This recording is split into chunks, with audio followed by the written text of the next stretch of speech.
हम ही ठगी हैं और हमने ठग करके किसी को बैठा हुआ है कि मैं जाऊंगा सबके पैसे लेकर, मैं भाग जाऊंगा, लेकिन कोई मुझे रोक नहीं सकता, कोई मुझे पकड़ नहीं सकता। तो हमारी ही रक्षा के बजाय वो भक्षक बन के रहेगा तो कैसे चलेगा। चाहे तो मंदिर के सामने से रखा हुआ चप्पल भी कोई चोरी नहीं कर सकता। प्रणाम, मेरा नाम जतिन कुमार गुप्ता है। मैं वाराणसी का रहने वाला हूँ और इस समय मैं आपके सामने कुछ समस्याएं और चलती हुई हालात के बारे में, जो आप जिस समस्याओं से जूझ रहे हैं और कहीं कहीं हर इंसान इस दुनिया में जो है वो जूझ रहा है, उनमें से मैं भी एक हूँ और आप भी कहीं ना कहीं होंगे। तो जहाँ तक कि मेरी समस्या का जो समाधान है वो मैंने इस प्रशासन के सामने कई बार रखा, पर जो हालात चल रहे हैं शायद उसकी वजह से या जानबूझ के कुछ जगहों पर प्रशासन ने मेरा साथ नहीं दिया। अब इस मुद्दा विचार मंच के माध्यम से मैं अपनी समस्याएं, और शायद आपकी भी कहीं ना कहीं ये समस्याएं होंगी, जो कि इस वीडियो और इस मंच के ज़रिए आपके सामने मैं प्रस्तुत करने जा रहा हूँ। मेरी समस्याएं ये हैं कि मैंने अभी कुछ दिन पहले एक कैची पिक्सल नाम की कंपनी थी, डूरो टाइजर मीडिया प्राइवेट लिमिटेड के माध्यम से ये चला करती थी। शुरुआत में इसने सारी काम बहुत ही अच्छे ढंग से किए। 2 साल तक इसने ट्रस्ट लेने के लिए सारी चीज़ें लीगल ढंग से की। फिर अचानक इस महामारी के दौरान पर उसने पेमेंट देना रोक दिया। इस कंपनी का एक सिंपल सा फंडा था जिस पे कि वो वर्क करती थी कि 50,000 की एक आईडी लगाइए और 5,000 रुपये मंथली इनके दिए गए LED के द्वारा जो है 4 घंटे चलाकर 5,000 रुपये पर मंथ ये हमारे अकाउंट में 7 तारीख को दिया करती थी। लेकिन इस कोविड-19 के वजह से इनका ये कहना है कि कंपनी जो है मंदे में चल रही है और अब कंपनी आगे आपको पेमेंट नहीं दे पाएगी। लेकिन जहाँ तक हमारी सोच है और हम लोगों की, कंपनी जो है सिर्फ़ और सिर्फ अपना मुनाफा बनाकर जो है हमारे पैसे ऐड कर भागना चाहती है। इसी मुद्दे को लेकर के मैं प्रशासन के पास गया, पुलिस प्रशासन के पास। तो उनका ये कहना है, जब मैं पहली बार गया तो ये सारी बातें, घटनाएं मैंने उनसे कही, तो उनका ये कहना है कि इस मुसीबत में पड़ने से पहले आपने मुझसे पहले सलाह क्यों नहीं ली। तो ज़रा ये बताइए दोस्तों कि क्या आपके शरीर में अगर कहीं दर्द होगा, आप डॉक्टर के पास जाते हैं तो डॉक्टर उसका इलाज करेगा या फिर वो ये कहेगा कि इसको जो है बीमार होने से पहले आप मेरे पास क्यों नहीं आए, या फिर इस बीमारी को आप लेके ही क्यों आए, या इस बीमारी को इस वजह से होना था तो आप इस बीमारी को जो है मुझसे नहीं ठीक होगा, अब आप इसको झेलिए। अगर ये कोई कहे तो कैसा लगेगा आपको। मैंने कई बार जो है पुलिस प्रशासन के पास गया,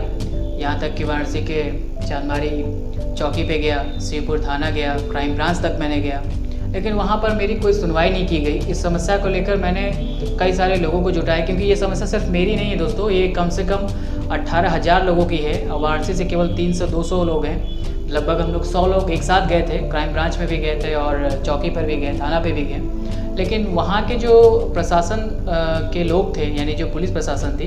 उन्होंने एक ऐसा माहौल बनाया कि जैसे लगा कि मैं उनके सामने समस्या लेके गया हूँ और दोषियों को मैं बता रहा हूँ कि ये दोषी हैं, हम ठगे गए हैं। पर उनका ऐसा कहना था कि, या उनका ऐसा व्यवहार रहा हमारे साथ कि हम ही ठगी हैं और हमने ठग करके किसी को बैठा हुआ है। तो ये सारी बातें जो है मुझे प्रशासन से, पुलिस प्रशासन से जानने को मिली, जिसकी वजह से मैं बहुत ज़्यादा दुखी हूँ कि इतनी अच्छी सरकार है, इनके काम इतने अच्छे हैं, तो ये पुलिस प्रशासन आखिर मेरा मदद क्यों नहीं कर पा रही। मैं ही नहीं, मेरे जैसे 350-60-100 लोग हैं जो कि इस समय झेल रहे हैं इस मुसीबत से, इस कंपनी की वजह से। तो मैं ये चाहता हूँ इस मंच के ज़रिए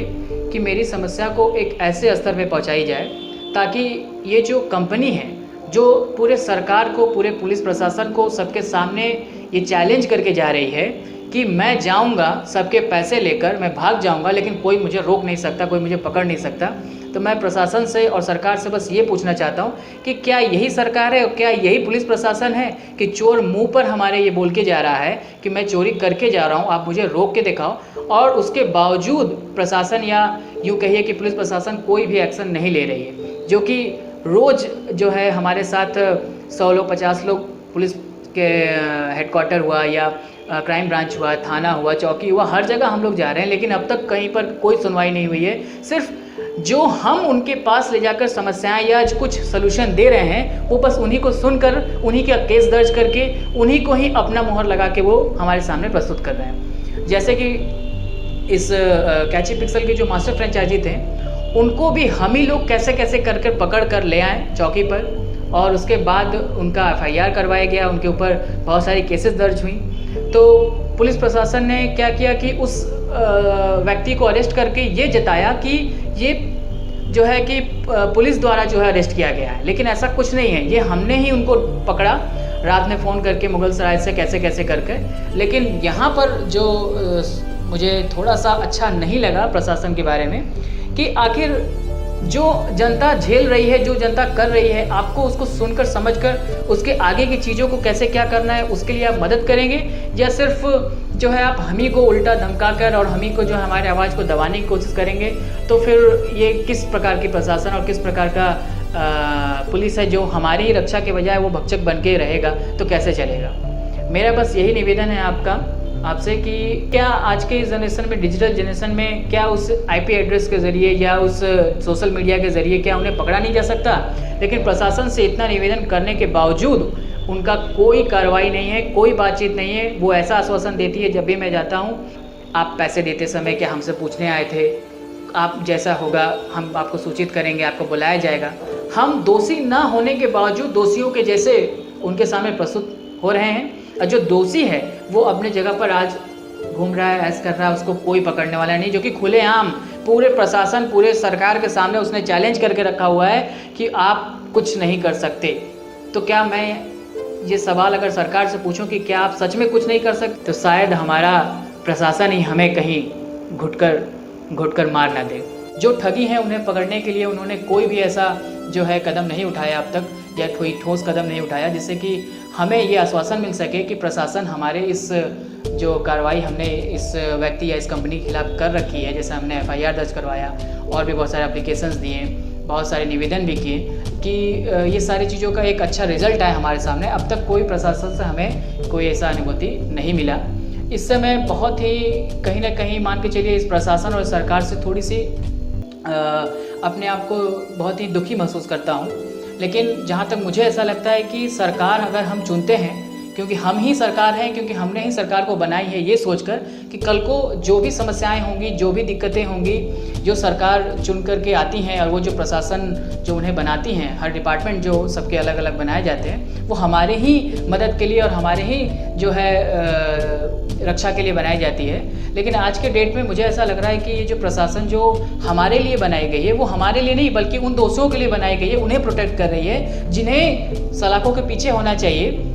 और जिन्हें सलाखों के बाहर होना चाहिए। ये इनमें कोई फ़र्क ही नहीं रह गई है। लेकिन जो भी प्रशासन कार्य कर रहा है उससे हम और हमारे तरफ से जितने भी साथी हैं वो संतुष्ट नहीं हैं। इसीलिए मैं इस वीडियो को बना रहा हूँ ताकि